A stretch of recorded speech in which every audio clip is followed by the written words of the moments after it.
Hello दोस्तों, जैसा कि तुम जानते हो कि भाई बारिश का मौसम चल रहा है और मेरे हिसाब से ये सीजन परफेक्ट होता है हॉरर मूवीज को देखने के लिए। माहौल वगैरह सब कुछ डार्क होता है, यानी सिंपल सी बात है भाई, इस मौसम में हॉरर मूवीज का अलग ही मजा आता है। इसलिए मैं तुम्हारे लिए लेके आया हूँ कुछ ऐसी हॉरर मूवीज जिनका एंडिंग ट्विस्ट इतना क्रेजी है कि तुम हक्के बक्के रह जाओगे। वीडियो में आगे बढ़ने से पहले मैं तुम्हें बता दूं कि यहाँ पर हॉरर से मेरा मतलब सिर्फ भूतों से नहीं है। तुम्हें डर लगना चाहिए, अब वो साइकोलॉजिकल हो या फिर कैसा। तो लिस्ट में सबसे पहले आती है सेंट मॉड, एक लड़की जो कि मतलब नर्स का काम करती है एंड जीसस वगैरह में काफी ज्यादा बिलीव करती है। अब उसे टास्क मिला है एक क्रिपल्ड डांसर का ख्याल रखने का एंड साथ में कैंसर भी है उसे। लेकिन ये उस औरत का ख्याल रखते रखते उससे इतनी ज्यादा ऑब्सेस्ड हो जाती है कि भाई अब उसे लगता है कि सिर्फ यही है जो कि उसकी सोल को मुक्ति दिला सकती है। एंड इन सब को सोचते हुए अब वो एक अलग ही दुनिया में घुस गई है, अपने अलग ही विचार बन चुके हैं उसके। जैसा कि तुम जानते हो कि भाई हॉलीवुड वाले तो जीसस को भी नहीं छोड़ते, मतलब कि कुछ डार्क रिलीजन शिट टाइप चीजें दिखाई हैं इसमें,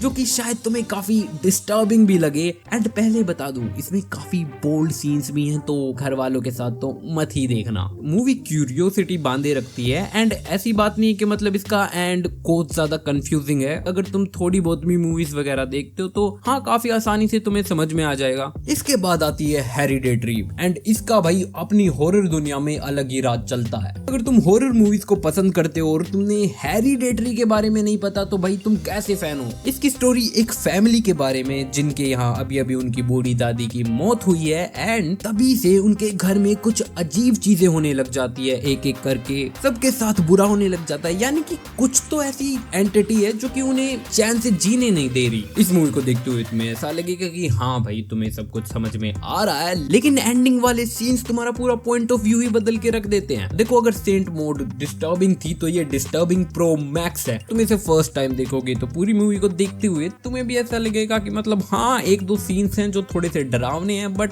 उनके अलावा मुझे इतना ज्यादा डिस्टर्बिंग नहीं लगा। लेकिन इसके बारे में दोबारा सोचने पर चीजें काफी बदल जाती हैं। द मिस्ट, देखो ये मूवी काफी बढ़िया है एंड हाँ, ये इससे अगली मूवी के ऊपर होनी थी, लेकिन इसका एंड काफी हद तक प्रेडिक्टेबल था। ऑल्दो पूरी मूवी काफी इम्पैक्टफुल है, तुम्हें देखने में काफी मजा आता है, बट फिर भी तुम एंडिंग थोड़ी सी प्रेडिक्ट कर लेते हो, जिसके कारण मैंने इसे थोड़ा सा नीचे रखा है। कहानी ये कि भाई एक टाउन में जहाँ पर रात को एक तूफान आता है, लेकिन सुबह उस पूरे टाउन को एक कोहरा घेर लेता है, मतलब कि एक अजीब सी मिस्ट उस पूरे टाउन को घेर लेती है। एंड अब उस कोहरे के अंदर कुछ ऐसी चीजें हैं जो कि भाई लोगों को मार रही हैं। इन सब के बीच एक स्टोर के अंदर हमारा हीरो अपने बेटे के साथ फंस चुका है। पूरी पिक्चर काफी रॉ एंड रियलिस्टिक लगती है, जो एनवायरनमेंट इन्होंने क्रिएट किया है। एंड हाँ, कई जगह पर जहाँ पर सीजी वगैरह का काम है वो शायद तुम्हें थोड़ी सी डल लगे टाइम के हिसाब से, बट अभी भी इतनी ज्यादा इंप्रेसिव है कि उसे देखकर तुम्हें मजा जरूर आने वाला है। जिस तरह से मेकर्स ने उस पूरे टाउन वगैरह को दिखाया या फिर उसके अंदर जितनी भी चीजें हो रही है, ये भाई मतलब कि इतनी ज्यादा ईयरी फीलिंग आती है। खास कर कि वो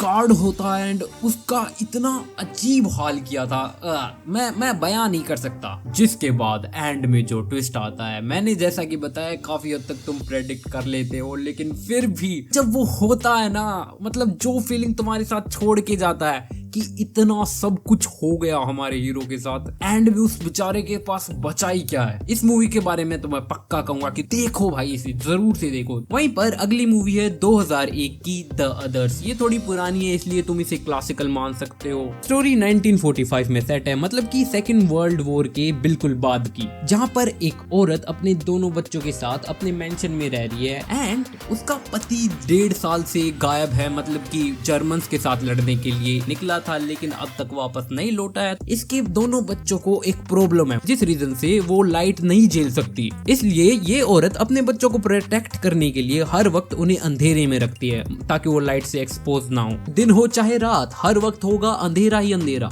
और अब हालात कुछ ऐसे कि इस औरत को लगता है इस घर में उन सब के अलावा कोई और भी रह रहा है। मूवी के अंदर जितनी भी चीजें दिखाई हैं, मेकर्स काफी स्मार्टली उनका इस्तेमाल करते हैं। वहीं पर इस पिक्चर की जान है इसकी स्टोरी टेलिंग। शुरुआत से लेकर एंड तक पूरी स्टोरी जिस तरह से अनफोल्ड होती है, अबे हालात जज्बात छोड़ो, पूरी एग्जिस्टेंस ही बदल देती है पिक्चर। मैं लिख के दे रहा हूँ, तुम कितनी ही भाई अपनी नॉलेज जुटा लो, इसका एंड प्रेडिक्ट करना बहुत मुश्किल है। एंड यही एक रीजन है कि ये लिस्ट में इतनी ऊपर भी है। जिसके बाद नंबर 1 पर आती है सो।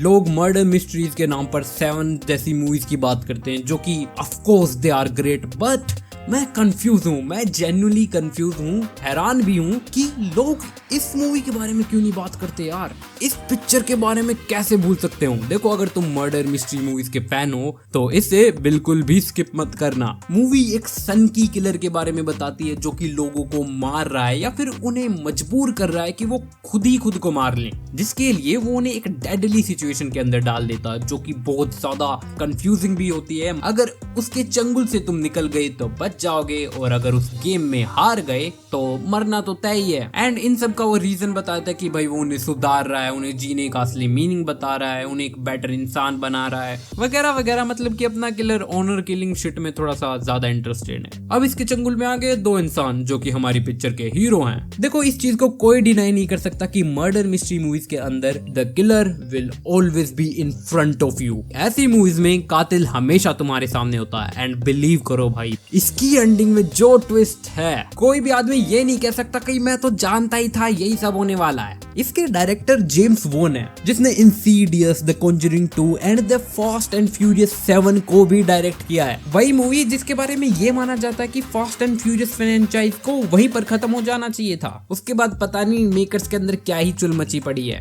खैर, मेरे ख्याल से इतना काफी है। मैं इस मूवी के बारे में तुम्हें और कुछ नहीं बताऊंगा, जाके देखो इसे, it will be worth it. देखो, मैं तुम्हें बताना चाहता हूँ कि मेरी इतनी ज्यादा मेहनत लगी है इस वीडियो को बनाने में, तो एटलीस्ट एक लाइक एंड सब्सक्राइब तो बनता ही है। मतलब कि मैं तुम्हें सिंपली IMDb से उठाकर कोई भी मूवीज बता सकता था या फिर सिर्फ कहानी बता देता उनके बारे में, एंड वो सब चीजें ऑनेस्ट नहीं होती भाई। मैं एक्चुअली जब मूवीज को देखता हूँ तभी उनके बारे में कुछ बता पाता हूँ। वेल, कमेंट सेक्शन में बताओ इन 5 में से तुम्हारी कौन सी फेवरेट है, एंड कुछ ऐसी मूवीज के बारे में बता सकते हो जो कि मुझे पार्ट 2 बनाने में हेल्पफुल हो।